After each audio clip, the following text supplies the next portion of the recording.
Hello viewers, welcome to the grow Telugu YouTube channel.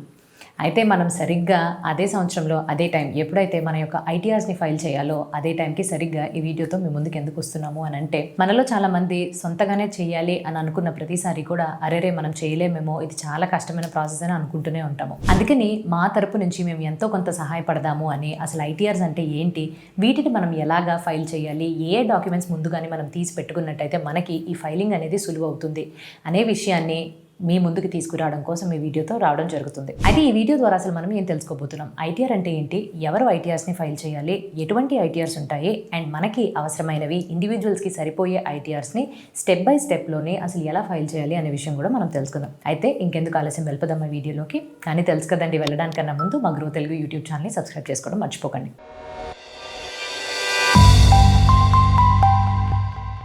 మొట్టమొదటి question మనందరికీ తెలిసింది ఆర్ చాలా వరకు కామన్గా తెలిసిన విషయం ఏంటంటే, అడిగేది కూడా ఐటీఆర్ అంటే ఏంటి, ఐటీఆర్ అంటే ఇన్కమ్ ట్యాక్స్ రిటర్న్. సో ఏదైతే మనము డబ్బుల్ని సంపాదిస్తామో, అసలు ఎంత డబ్బుల్ని సంపాదించామో దానికి యొక్క ఆధారంగా సంపాదించిన డబ్బు మీద ఎంతో కొంత అమౌంట్ని మనం తిరిగి ప్రభుత్వానికి తిరిగి ఇవ్వాలి. దీన్ని మనం పన్ను కింద తిరిగిస్తూ ఉంటాము. సో అసలు ఇన్కమ్ ట్యాక్స్ యాక్ట్ ఆధారంగా అసలు ఎంత ట్యాక్స్ చెల్లించాలి, ఇవన్నీ కూడా సెపరేట్గా మనకి ప్రొవిజన్స్ అనేవి ఉంటాయి. సో ఐటీఆర్ అనేది మనము ఇచ్చే ఇన్ఫర్మేషన్. సో ఎటువంటి రకాలుగా మనకు ఆదాయాలు రావచ్చు. మొట్టమొదటి, మీరు కానీ ఉద్యోగం చేస్తున్నట్టయితే ఉద్యోగం చేసేటప్పుడు మీకు జీతం అనేది వస్తుంది.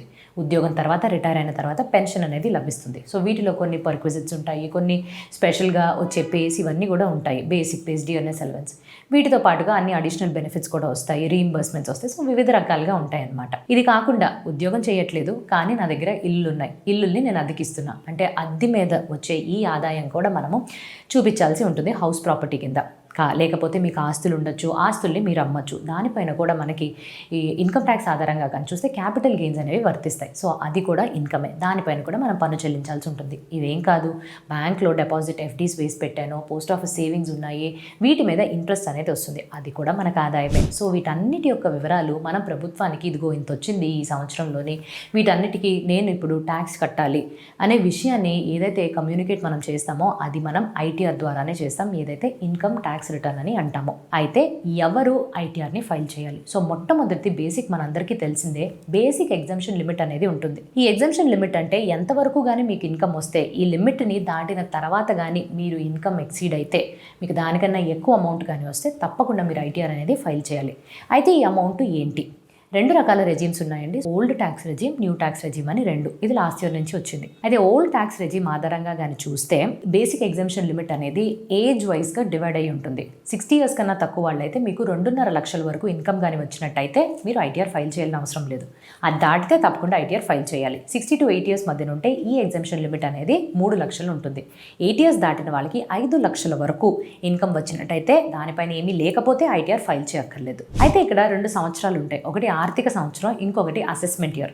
సో ఆర్థిక సంవత్సరం ఫినాన్షియల్ ఇయర్ అని అంటాం. అంటే మీకు గత సంవత్సరంలో 1st April 2023 నుంచి 31st March 2024 మధ్యలో వచ్చిన ఆదాయం మొత్తాన్ని మనం లెక్కగట్టి ఈ సంవత్సరం 31st July 2024 లోపు మనము ఐటీఆర్ని ఫైల్ చేయాల్సి ఉంటుంది. అయితే న్యూ ట్యాక్స్ రెజీమ్లో ఈ ఎగ్జంప్షన్ లిమిట్ ఎంత? 3 లక్షలు. ఎటువంటి వ్యత్యాసం లేకుండా ప్రతి ఒక్కరికి కూడా 3 లక్షల వరకు ఇన్కమ్ కానీ దాటకపోతే ఐటీఆర్ వద్దు, దాటితే తప్పకుండా ఐటీఆర్ని ఫైల్ చేయాలి. అయితే కొన్ని కేసెస్ ఉంటాయండి, ఈ ఇన్కమ్ అనేది ఈ ఎగ్జంప్షన్ లిమిట్స్ కన్నా తక్కువ ఉండొచ్చు కానీ వాళ్ళు కూడా ఫైల్ చేయాల్సి వస్తుంది. అది ఇప్పుడు మీకు కానీ బ్యాంక్స్లో డిపాజిట్ అమౌంట్ కానీ 50 లక్షలు దాటి ఉంటే, ఎలక్ట్రిసిటీ బిల్ మీరు ఆ సంవత్సరానికి 1 లక్ష రూపాయలు దాటి చెల్లించి ఉంటే, అండ్ అలానే మీకు వచ్చే ఇంట్రెస్ట్ ఇన్కమ్ పైన టీడీఎస్ ఆర్ ఏదన్నా ఇన్కమ్ పైన టీడీఎస్ డిడక్ట్ అయ్యి ఉంటే, మీరు అది రీఫండ్ అయితే క్లెయిమ్ చేసుకోవాలి కదా, ఎగ్జంప్షన్ లిమిట్ కన్నా తక్కువ ఉంది కాబట్టి, దానికి మీరు ఐటీఆర్ని ఫైల్ చేయాల్సి ఉంటుంది. అయితే ఐటీఆర్ ఫైల్ చేయవలసిన లాస్ట్ డేట్ ఏంటి? సో డ్యూ డేట్స్ జనరల్గా కానీ చూసుకున్నట్టయితే ప్రతి ఇండివిజువల్కి ఎవరికైతే ట్యాక్స్ ఆడిట్ అప్లై అవ్వదో వాళ్ళందరూ కూడా 31st July లోపు ఫైల్ చేయాలి. సో ఈ ఇయర్కి last dead line 31st July 2024. అయితే మీరు కానీ ఒక వ్యాపారాన్ని చేస్తున్నారు అండ్ ఆ వ్యాపారం ట్యాక్స్ ఆడిట్కి గురైంది అని అంటే, అప్పుడు మీ యొక్క డేట్ 31st October 2024కి మారుతుంది. బిజినెస్ చేస్తున్నారు అండ్ ఆ బిజినెస్లో కూడా ట్రాన్స్ఫర్ ప్రైజింగ్ అంటే ఒక స్పెషల్ క్లాస్ లాగా ఉందనుకోండి. ట్రాన్స్ఫర్ ప్రైజింగ్ ఉన్న ప్రతి ఒక్క కంపెనీ కూడా వాళ్ళ యొక్క ఐటీఆర్స్ని నవంబర్ లోపు ఫైల్ చేయాల్సి ఉంటుంది. అండ్ అలానే మీరు కానీ 31st జూలై దాటేస్తే అప్పుడు ఏమవుతుంది, రిటర్న్ అనేది బిలేటెడ్ రిటర్న్ ఆర్ లేట్గా ఫైల్ చేసిన రిటర్న్ లేట్ రిటర్న్ అవుతుంది. దీనికి మీకుండే టైం లైన్ 31st డిసెంబర్ 2024 వరకు. అంటే మీరు దీన్ని దాటిపోయి 31st జూలై మిస్ అయిపోయారు, తర్వాత మీరు ఫైల్ చేయాలనుకుంటే 31st డిసెంబర్ లోపు ఫైల్ చేయాలి. అలానే రివైజ్డ్ రిటర్న్ కూడా చేసుకోవచ్చు. రివైజ్డ్ రిటర్న్ని కూడా 31st డిసెంబర్ లోపు చేయాలి. రివైజ్డ్ రిటర్న్కి ఈ బిలేటెడ్ రిటర్న్కి తేడా ఏంటి? రివైజ్డ్ అంటే మీరు టైం లోపు మీ రిటర్న్ని సబ్మిట్ చేశారు, కాకపోతే కొన్ని తప్పులు చేశారని మీకు తెలుస్తుంది. సో దాన్ని మీరు మళ్ళీ రివైజ్ చేసుకోవచ్చు 31st డిసెంబర్ లోపు. ఫస్ట్ టైమే రిటర్నే ఫైల్ చేయకుండా లేట్గా కానీ రిటర్న్ ఫైల్ చేస్తే తప్పకుండా పెనాల్టీ అనేది వస్తుంది. సో దాన్ని మనం belated return or late return అని అంటాం. సో దీని యొక్క ఆధారంగా కానీ చూస్తే అసలు ఎంత పెనాల్టీ అనేది వర్తిస్తుంది. ఎవరికైతే 5 lakhs కన్నా తక్కువ ఇన్కమ్ ఉండి వాళ్ళు కానీ రిటర్న్ ఫైల్ చేసుకోవడం మిస్ చేసి 31st జూలై లోపు 1000 రూపీస్ పెనాల్టీ పడుతుంది. 5 lakhs కన్నా ఎక్కువ ఇన్కమ్ ఉన్న వాళ్ళకి 5000 రూపాయలు అనేది పెనాల్టీగా చెల్లించాల్సి ఉంటుంది. సో ఏ ఐటీఆర్ని ఫైల్ చేయాలి? అందరికీ ఉండే డౌట్ ఏంటంటే నాకు ఈ పర్టికులర్ ఇన్కమ్ ఉంది కానీ ఏ ఐటీఆర్ తీసుకోవాలో తెలియట్లే. సో జనరల్గా కానీ చూస్తే 7 ఐటీఆర్లు 7 ఐటీఆర్స్ అనేవి ఉంటాయి. అందులో లాస్ట్ 3 ఐటీఆర్ స్పెసిఫిక్గా కంపెనీస్కి వర్తిస్తాయి. సో అందుకని అవి మనం పక్కన పెట్టేస్తే 4 ఐటీఆర్స్ గురించి తెలుసుకుందాం. ఈ 4 ఐటీఆర్స్ కూడా మన ఇండివిజువల్స్కి వర్తిస్తాయి. అయితే ఎవరికి ఎటువంటి ఇన్కమ్ ఉంటే ఏదేది వర్తిస్తుందని ఇప్పుడు క్లియర్గా తెలుసుకుందాం. మొట్టమొదటి ఐటీఆర్ 1, దీన్ని మనం సహజ్ అని కూడా అంటాం. ఎవరైతే ఇండివిజువల్ మన దేశం యొక్క నివాసస్తులు అంటే రెసిడెంట్ అనే ఈ స్టేటస్ని కేటగిరీ లాస్ట్ ఇయర్లో పొందుతారో అండ్ వాళ్ళకి వచ్చే ఆదాయం 50 లక్షలు దాటదో వాళ్ళకి ఐటీఆర్ 1 వర్తిస్తుంది. అంటే ఎటువంటి ఇన్కమ్ సోర్సెస్ ఉండాలి? వాళ్ళు salary or pension income receive చేసుకుంటూ ఉండాలి. ఒక హౌస్ ప్రాపర్టీ నుంచి వాళ్ళకి ఇన్కమ్ అనేది వస్తూ ఉండొచ్చు. లేకపోతే ఇన్కమ్ ఫ్రమ్ అదర్ సోర్సెస్, ఎక్కడన్నా మనము డిపాజిట్స్లో పెట్టి ఇంట్రెస్ట్ కానీ షేర్స్లో ఇన్వెస్ట్ చేసి డివిడెండ్స్ కానీ ఇటువంటివి వస్తే అదర్ సోర్సెస్లో పెట్టుకోవచ్చు. సో ఇక్కడ కేటగిరీ ప్రకారంగా కానీ చూసినట్టయితే 50 లక్షలు దాటకుండా ఈ సోర్సెస్ నుంచి కానీ మీకు ఆదాయం వచ్చినట్టయితే స్ట్రైట్గా కళ్ళు మూసుకుని మీరు ఐటీఆర్ 1 అనేది ఫైల్ చేయొచ్చు. ఐటీఆర్ 1 అనేది one of the most easiest ITR. మీరు కానీ అందులోపు వెళ్ళినట్టయితే డెఫినెట్గా అది కొన్నిసార్లు ఆటోమేటిక్గా ఆటో పాపులేట్ కూడా అవుతుందన్నమాట. ఇది ఐటీఆర్ 1. ఐటీఆర్ 2, ఎవరికైతే నేను ఇప్పుడు చెప్పిన సోర్సెస్ శాలరీ ఆర్ పెన్షన్ ఇన్కమ్తో పాటు హౌస్ ప్రాపర్టీ నుంచి వచ్చే ఇన్కమ్తో పాటు ఇన్కమ్ ఫ్రమ్ అదర్ సోర్సెస్ ఉండి క్యాపిటల్ గెయిన్స్ అనేవి వర్తిస్తాయో, విదేశాల నుంచి వాళ్ళకి ఇన్కమ్ కానీ లభిస్తున్నట్టయితే ఈ 5 కేటగిరీస్లోకి ఏదో ఒక కేటగిరీలో క్యాపిటల్ గెయిన్స్ వచ్చినట్టయితే, ఐటీఆర్ 1కి 2కి మేజర్ డిఫరెన్స్ ఏంటంటే క్యాపిటల్ గెయిన్స్ అనేది. సో క్యాపిటల్ గెయిన్స్ వస్తున్నట్టయితే తప్పకుండా ఐటీఆర్ 2లోకి వెళ్ళాలి. అయితే ఇక్కడ లిమిట్ అనేది 50 లక్షల లోపు ఉండొచ్చు. టోటల్ ఇన్కమ్ 50 లక్షలు కూడా దాటచ్చు. సో ఐటీఆర్ 2 అనేది అప్పుడు వర్తిస్తుంది. ఐటీఆర్ 3, ఎవరికి అయితే వీటితో పాటు బిజినెస్ ఆర్ ప్రొఫెషన్ నుంచి ఆదాయం అనేది లభిస్తుందో వాళ్ళందరూ కూడా ఐటీఆర్ 3లోకి వెళ్ళాలండి. సో ఈ ఐటీఆర్ 3 అనేది శాలరీ పెన్షన్ ఇన్కమ్తో పాటు హౌస్ ప్రాపర్టీ నుంచి ఇన్కమ్ కూడా రావచ్చు, క్యాపిటల్ గెయిన్స్ ఉండొచ్చు, ఇన్కమ్ ఫ్రమ్ అదర్ సోర్సెస్ ఉండొచ్చు. బట్ మీకు కానీ బిజినెస్ ఉంటే మీరు కానీ మీ యొక్క వృత్తిని నడిపిస్తూ కానీ ఆదాయం కానీ తెచ్చుకున్నట్టయితే తప్పకుండా ఐటీఆర్ 3లోకి వెళ్ళి మీరు ఫైల్ చేయాల్సి ఉంటుంది. ఇక్కడ ఒక చిన్న గమ్మత్తైన క్వశ్చన్ అడుగుతానండి. మీరు ఉద్యోగం చేస్తున్నారు, శాలరీ ఇన్కమ్ వస్తుంది అండ్ ఆ శాలరీ నుంచి ఎంతో కొంత డబ్బుల్ని మీరు ఇంట్రాడే ట్రేడింగ్లోని షేర్స్లోనో లేకపోతే మిగతా సెక్యూరిటీస్లోనో పెడుతున్నారు. దాని నుంచి కూడా ఎంతో కొంత ఆదాయం అనేది వస్తుంది. సో ఇప్పుడు నేను అడిగాను కదా ఈ క్వశ్చన్, ఇటువంటి ఇన్కమ్ ఉన్న వాళ్ళకి అసలు ఏ ఐటీఆర్ వర్తిస్తుందో మీకు కానీ తెలిసినట్టయితే కమెంట్ సెక్షన్లోనే ఆన్సర్ని చెప్పండి. నేను వీడియో అవ్వడానికన్నా ముందు దీనికి ఆన్సర్ చెప్పే వీడియోని క్లోజ్ చేస్తాను. ఆఖరిది ఐటీఆర్ 4, దీన్ని మనం సుగమ్ అని కూడా అంటాము. అయితే ఇక్కడ ఇది కూడా ఐటీఆర్ 3 లాగానే, కాకపోతే ఇక్కడ ఉండకూడని విషయాలు లేకపోతే ఇక్కడ ఉండే రెస్ట్రిక్షన్స్ ఏంటి అని అంటే, వచ్చే ఆదాయం ఆ సంవత్సరానికి 50 లక్షలు దాటి ఉండకూడదు, క్యాపిటల్ గెయిన్స్ అనేది ఉండకూడదు. అంటే కేవలం బిజినెస్ ఆర్ ప్రొఫెషన్ ఇన్కమ్ ఉండాలి, శాలరీ ఆర్ పెన్షన్ ఇన్కమ్ ఉండొచ్చు, క్యాపిటల్ గెయిన్స్ ఉండకూడదు, హౌస్ ప్రాపర్టీ నుంచి ఇన్కమ్ ఉండొచ్చు, అదర్ సోర్సెస్ నుంచి ఇన్కమ్ ఉండొచ్చు, 50 lakhs అనేది దాటకూడదు. సో అప్పుడు ఐటీఆర్ 4 సుగమ్ని మనం వాడతాం అనమాట. అయితే ఇప్పుడు ఉన్న అన్ని ఐటీఆర్స్ కూడా ఐటీఆర్ 1 నుంచి 4 వరకు ఎందుకు అని మనం తెలుసుకున్నాం కదా. ఇప్పుడు మనం ఎలా ఫైల్ చేయాలనేది కూడా చూసేద్దాం.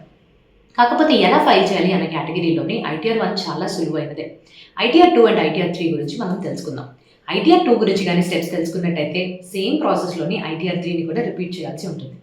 అయితే ఐటీఆర్ 2 నేను ఇంతకుముందు చెప్పినట్టుగానే ఈ ఐటీఆర్ 2ని ఫైల్ చేయడం కోసం ఏమేమి చేయాలి ఆర్ ఎలాగా అని అంటే, ఎవరికైతే ఇండివిజువల్ రెసిడెంట్గా ఉంటూ అంటే తను రెసిడెంట్గా ఉండొచ్చు ఆర్ నాట్ ఆర్డినరీ రెసిడెంట్గా కూడా ఉండొచ్చు. సో ఏదైనా ఒక స్టేటస్ వర్తించినప్పటికీ కూడా శాలరీ ఆర్ పెన్షన్ ఇన్కమ్ ఉండొచ్చు, హౌస్ ప్రాపర్టీ నుంచి ఇన్కమ్ ఉండొచ్చు, ఇన్కమ్ ఫ్రమ్ అదర్ సోర్సెస్ ఉండొచ్చు, దాంతోపాటుగా క్యాపిటల్ గెయిన్స్ నుంచి ఇన్కమ్ ఉంటే అండ్ అలానే ఫారెన్ నుంచి ఇన్కమ్ కానీ వచ్చినట్టయితే ఐటీఆర్ 2కి వెళ్తారు.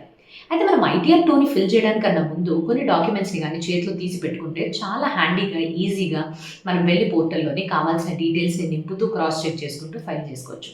అందులో మొట్టమొదటిది ఫామ్ 16. మీరు ఎక్కడైతే ఉద్యోగం చేస్తున్నారో వాళ్ళు మీకు ఎంత జీతం ఇస్తున్నారు, దానిపైన టీడీఎస్ ఎంత డిడక్ట్ చేస్తున్నారు, వీటన్నిటిని కూడా ఫైల్ చేస్తే వాళ్ళకి వచ్చే ఫామ్ ఆర్ జనరేట్ అయ్యే ఫామ్ 16.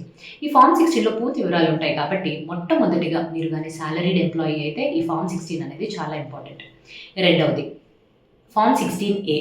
ఈ ఫామ్ 16A ఏంటి అని అంటే మీకు కానీ ఎక్కడైనా ఎఫ్డీస్ ఉన్నప్పటికీ, డిపాజిట్స్ ఉన్నప్పటికీ వాళ్ళు మీకు ఇంట్రెస్ట్ సర్టిఫికేట్స్ అనేవి ఇస్తారు. సో ఈ ఇంట్రెస్ట్ సర్టిఫికేట్స్లో ఏముంటాయి, ఆ సంవత్సరానికి ఎంత ఇంట్రెస్ట్ వచ్చింది మీకు, ఆ ఇంట్రెస్ట్ పైన ఎంత టీడీఎస్ అనేది డిడక్ట్ అయింది అనే పూర్తి వివరాలు మీకు ఇక్కడి నుంచి లభిస్తాయి. సో ఫామ్ 16A పెట్టుకుంటే అదర్ సోర్సెస్ నుంచి వచ్చిన ఇన్కమ్ మీద టీడీఎస్ ఎంత డిడక్ట్ అయింది అనే విషయాన్ని ఈజీగా తెలుసుకోవచ్చు. మూడవది, ఇల్లు కానీ మీరు అద్దెకిచ్చి దానిపైన కానీ ఆదాయాన్ని సంపాదిస్తున్నట్టయితే రెంట్ రిసిప్ట్స్ మీరు పెట్టుకున్నట్టయితే బ్యాంక్ స్టేట్మెంట్స్లో అవ్వచ్చు, లేకపోతే మీ యొక్క టెనెంట్ దగ్గర నుంచి సైన్ చేసి తీసుకున్న రిసిప్ట్స్ అవ్వచ్చు, అవి రెడీగా పెట్టుకుంటే ఈజీగా ఉంటుంది. ఆ సంవత్సరంలోని ఎటువంటి క్యాపిటల్ గెయిన్స్ ట్రాన్సాక్షన్స్ చేసిన షేర్స్ కావచ్చు, సెక్యూరిటీస్ కావచ్చు, ఫ్యూచర్స్ అండ్ ఆప్షన్స్ కావచ్చు, వీటికి సంబంధించిన సమ్మరీ P&L ఏదైతే ఉంటుందో ఆ సమ్మరీని మీరు తీసుకోవాలి. బికాస్ దాని యొక్క డీటెయిల్స్ కూడా మనం యాడ్ చేయాలి కాబట్టి. అండ్ దాని తర్వాత ఫామ్ 26AS అనేది మీ యొక్క ఇన్కమ్ ట్యాక్స్ ఆ పర్టికులర్ పోర్టల్లో నుంచి లభిస్తుంది. సో మీకు కావాల్సిన అసెస్మెంట్ ఇయర్ ఏదైతే 2024-25 అసెస్మెంట్ ఇయర్ ఉందో దానికి కానీ మీరు క్లిక్ చేసి ఒక ఫామ్ 26ASని కానీ తీస్తే ఇక్కడ మీరు సాలరీ నుంచి వచ్చిన ఇన్కమ్, అదర్ సోర్సెస్ నుంచి వచ్చిన ఇన్కమ్, వీటి మీద ఎంత టీడీఎస్ డిడక్ట్ అయింది అనే విషయాన్ని తెలుసుకోవచ్చు. సో దీన్ని మీరు ఫామ్ 16A తోటి క్రాస్ వెరిఫై చేసుకోవచ్చు. ఇవన్నీ పోగా ఇప్పుడు ఇనీషియల్గా అంటే ఒక కొత్తగా ఇస్తున్న ఫార్మాట్ కానీ చూసినట్టయితే AIS యాన్యువల్ ఇన్ఫర్మేషన్ స్టేట్మెంట్. ఇందులో ఆ సంవత్సరానికి సంబంధించిన పూర్తి ఆర్థిక లావాదేవీల గురించి కూడా మీరు ఇన్ఫర్మేషన్ని పొందగలుగుతారు. సో ఈ డాక్యుమెంట్స్ అన్నింటినీ కానీ మీరు రెడీగా పెట్టుకున్నట్టయితే చిటికెలోని ఐటీఆర్ 2ని ఫైల్ చేసుకోవచ్చు. సో ఈ కింది డాక్యుమెంట్స్ అన్ని తీసి పెట్టుకున్నారు కదా, దీని తర్వాత మనం చేయవలసింది ఏంటి అని అంటే పోర్టల్కి వెళ్ళి మన రిటర్న్ని ఫైల్ చేసుకోవడమే. సో ఐటీఆర్ 2ని మనం ఎలా ఫైల్ చేయాలి, అఫీషియల్ వెబ్సైట్ అయినా incometax.gov.inకి వెళ్ళి టాప్ రైట్ కార్నర్లో లాగిన్ అనే బటన్ కనిపిస్తుంది. దాన్ని క్లిక్ చేసుకున్న తర్వాత మీ పాన్ నెంబర్ని యూజర్ ఐడిగా ఇచ్చి పాస్వర్డ్ని కానీ ఎంటర్ చేసినట్టయితే మీ యొక్క ప్రొఫైల్లోకి మీరు ఎంటర్ అవుతారు. ఇలా ఎంటర్ అయిన తర్వాత అక్కడ ఈ ఫైల్ రిటర్న్స్ అని కనిపిస్తాయి. అందులోని file your ITR or income tax ఫామ్స్లో కానీ వెళ్ళినట్టయితే file your income tax return కనిపిస్తుంది. దీన్ని మీరు క్లిక్ చేసుకున్న వెంటనే అసెస్మెంట్ ఇయర్ ఏంటి అని అడుగుతుంది. సో ఆల్రెడీ నేను చెప్పినట్టుగానే అసెస్మెంట్ ఇయర్ 2024-25ని క్లిక్ చేసుకుని ఆఫ్లైన్ మోడా ఆన్లైన్ మోడా అని అడుగుతుంది. ఆన్లైన్ మోడని ఎంచుకోవాలి. ఇలా చేసి మీరు లోపలికి వెళ్ళిన తర్వాత లెట్స్ గెట్ స్టార్టెడ్ అనే ఆప్షన్ మీకు కనిపిస్తుంది. సో అది మీరు క్లిక్ చేసుకున్న తర్వాత మీ యొక్క స్టేటస్ ఏంటని అడుగుతుంది. ఇండివిజువలా, మీరు ఒక హెచ్యుఎఫా ఆర్ లేకపోతే బిజినెస్ ఆర్ ప్రొఫెషన్ కన్సర్న్డా అని అంటే ఇండివిజువల్ అని క్లిక్ చేసుకోవాలి. ఇలా క్లిక్ చేసుకుని కంటిన్యూ ఇచ్చిన తర్వాత మళ్ళీ అది ఎటువంటి ఐటీఆర్ ఏ ఐటీఆర్ అని అడుగుతుంది. సో మనం ఐటీఆర్ 2 గురించి మాట్లాడుకుంటున్నాం కాబట్టి ఐటీఆర్ 2 అని క్లిక్ చేసి లెట్స్ గెట్ స్టార్టెడ్ అని చెప్తే వెంటనే ఐటీఆర్ 2కి సంబంధించిన వివిధ రకాల షెడ్యూల్స్ ఉంటాయి. ఐటీఆర్ 1కి ఐటీఆర్ 2కి ఉండే బేసిక్ డిఫరెన్స్ ఏంటి అని అంటే ఐటీఆర్ 1లో మీకు షెడ్యూల్స్ లాగా కాకుండా అక్కడ కేవలం టోటల్ ఇన్కమ్ గురించి, డిడక్షన్స్ కానీ, ఓల్డ్ రెజ్యూమా, న్యూ రెజ్యూమా ఇటువంటి క్వశ్చన్స్ అన్ని అడుగుతాయి. సో మీ యొక్క ఆధారం ఆర్ మీ యొక్క ఐడియా ప్రకారంగా ఎటువంటి ఆన్సర్స్ ఇవ్వాలి అనేది మీరు పూర్తిగా ఒక్కొక్క షెడ్యూల్ని క్షుణ్ణంగా పరిశీలించి ఏ డీటెయిల్స్ ఎంటర్ చేయాలి, శాలరీకి సంబంధించి మీ ఫామ్ 16 కానీ, form 26AS and AIS statement or అలాగే మీకు వచ్చిన ఆ పర్టికులర్ క్యాపిటల్ గెయిన్స్ ఏవైతే ఉంటాయో దానికి ఆల్రెడీ చెప్పినట్టుగానే ఈ సమ్మరీస్ ఏవైతే ఉంటాయో ఎంత ప్రాఫిట్ వచ్చిందా, లాస్ వచ్చిందా, సో ఇవన్నీ కూడా ఒకటి మీరు చెక్ చేసుకుని అందులో వేసుకున్న తర్వాత పూర్తిగా అన్నీ వేసుకుని మీకు ఒక కన్ఫర్మేషన్ మంచిగానే వేసాను, అన్నీ కరెక్ట్గానే ఉన్నాయని 1-2 సార్లు రీచెక్ చేసుకున్న తర్వాత మీరు నెక్స్ట్ చేయాల్సింది ఏంటంటే మీ యొక్క ట్యాక్స్ లైబిలిటీని కంప్యూట్ చేయడం. సో మొత్తం అంతా వేసిన తర్వాత మీ యొక్క టీడీఎస్ విషయాలు, వచ్చిన ఇన్కమ్ ఎంత, ఇవన్నీ వేస్తే ఆటోమేటిక్గా అది క్యాలిక్యులేట్ అయ్యి మీకు సమ్మరీలోనే ఇంత ట్యాక్స్ కట్టాలనో ఆర్ లేకపోతే ఇంత రీఫండ్ వస్తుందనో తెలుస్తుంది. రీఫండ్ వచ్చేటట్టయితే very simple, preview and submit అనే బటన్ నొక్కడానికి మీరు డైరెక్ట్గా వెళ్ళిపోవచ్చు. ట్యాక్స్ కట్టాల్సి వస్తే పే నౌ, పే లేటర్ అని 2 ఆప్షన్స్ మీకు కనిపిస్తాయి ఆటోమేటిక్గా అక్కడే. పే నౌ అంటే అది వెంటనే ఇంకొక వెబ్సైట్కి తీసుకెళ్ళి మీకు కావాల్సిన ఇంటర్నెట్ బ్యాంకింగ్ ద్వారానో క్రెడిట్ కార్డ్ ద్వారానో మీరు చెల్లించేసేయచ్చు ఆ పర్టికులర్ అమౌంట్ని. ఇలా చెల్లించిన తర్వాత కూడా మీకు ప్రివ్యూ అండ్ సబ్మిట్ అనే ఆప్షన్ వస్తుంది. ప్రివ్యూ అండ్ సబ్మిట్ అంటే ఏంటి, మీరు ట్యాక్స్ కట్టేశారో లేకపోతే ట్యాక్స్ రీఫండ్ వస్తుందో ఇవన్నీ మీరు కన్ఫర్మ్ చేసుకున్నట్టుగా ఫైనల్గా ఇంకొకసారి సబ్మిట్ చేయడానికి ముందు చెక్ చేసుకోండి అనే హెచ్చరిక. అయితే మీరు ఎప్పుడైతే ఈ ప్రివ్యూ బటన్ని అయితే నొక్కుతారో మీకు కంప్లీట్గా ఐటీఆర్ 2 అనేది ఆ వైట్ పేపర్లోని మీరు చేసిన లైన్ బై లైన్గా అన్నీ వచ్చేస్తాయి. డౌన్లోడ్ ఆప్షన్ కూడా ఉంటుంది. డౌన్లోడ్ చేసుకుని ఒకసారి మీరు పేపర్ మీద చెక్ చేసుకున్నట్టయితే మీకుండే డౌట్స్ కానీ ఏమన్నా ఉన్నా కూడా మీరు క్లారిఫై చేసుకోవచ్చు. ఇవన్నీ ఓకే అని అనుకుంటే మీరు కింద ఉండే సబ్మిట్ బటన్ని అంటే వ్యాలిడేట్ బటన్ని నొక్కొచ్చు. ఈ వ్యాలిడేట్ బటన్ నొక్కిన తర్వాత అసలు వ్యాలిడేషన్ అనేది అవుతుంది. అంటే సబ్మిట్ చేశాక ఆ వ్యాలిడేషన్ అంటే ఏమన్నా ఒక ఎర్రర్స్ చేశారా, మీరు ఏదైనా ఫిల్ చేసేటప్పుడు ఏదైనా మిస్ అయ్యారా, లేకపోతే ఎక్కడన్నా ఓవర్ సీ చేశారా, ఇవన్నీ అక్కడ తెలిసిపోతాయి. ఆ ఎర్రర్స్ మీద కానీ క్లిక్ చేసి వాళ్ళు ఏం అడుగుతున్నారో దాన్ని మీరు కానీ కరెక్ట్గా ఆన్సర్ చేస్తే వ్యాలిడేషన్ ఎర్రర్స్ కూడా కంప్లీట్గా క్లియర్ అయిపోతాయి. సో ఇలాగైన తర్వాత మీరు ఆఖరిలో చేయాల్సిన ప్రాసెస్ ఏంటంటే సబ్మిట్ చేయడం. సబ్మిట్ చేసిన తర్వాత రిటర్న్ పూర్తిగా అయిపోయినట్టేనా? కాదండి, ఈ వెరిఫై అనే ఆప్షన్ చాలా ముఖ్యమైనది. సో ఇంతకుముందు మనం ఫిజికల్గా కాపీ అక్నాలెడ్జ్మెంట్ ప్రింట్ తీసుకుని సిపిసికి పంపించేవాళ్ళం సైన్ చేసి. అది ఇప్పటికి కూడా ఉంది. కానీ ఇంకా ప్రాసెస్ని ఫాస్టర్ చేయడం కోసం మీకు ఏదైతే మొబైల్ నెంబర్ ఆధార్తో పాటు లింక్ అయి ఉంటుందో దానికి ఆధార్ ద్వారా ఓటీపీ జనరేట్ అయ్యేటట్టు ఇది ఒక వే.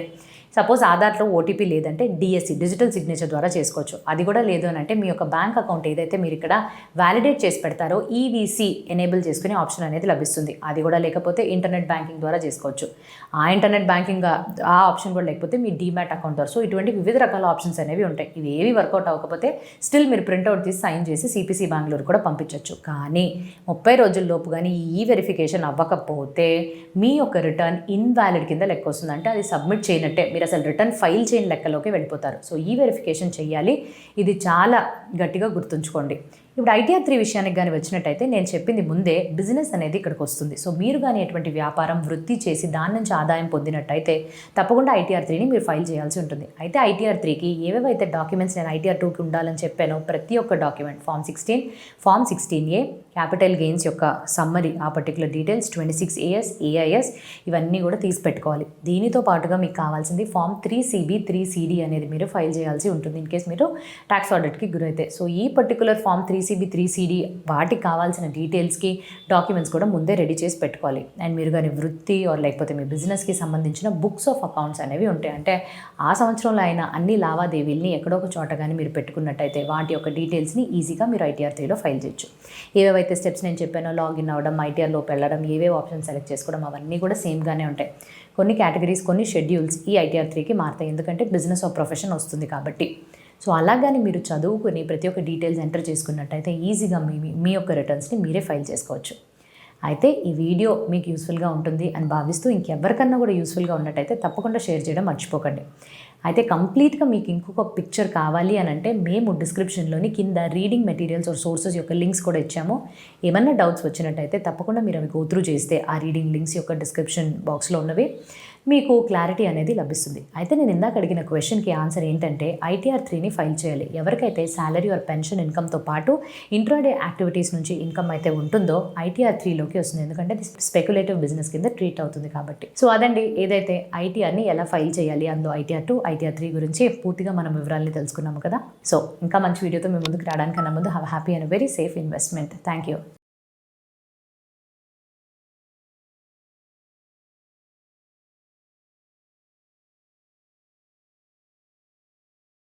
Investment in securities market are subject to market risks. Read all the related documents carefully before investing. Please read the risk disclosure documents carefully before investing in equity shares, derivatives, mutual fund, and or other instruments traded on the stock exchanges.